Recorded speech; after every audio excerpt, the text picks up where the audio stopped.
اختتم اليوم بالمجلس الإسلامي الأعلى بالعاصمة الموسم الثقافي لهذه السنة، والذي كان حافلا بنشاطات في مختلف المجالات العلمية والفكرية، والتي تخللتها محاضرات على مدار الأسبوع وطبع الكتب وملخصات الأبحاث الخاصة بالمشاركين والمسابقات الوطنية والدولية الثقافية.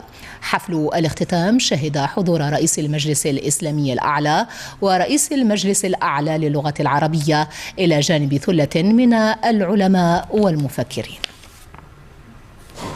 132 نشاط خلال الموسم هذا اللي فات 23-24.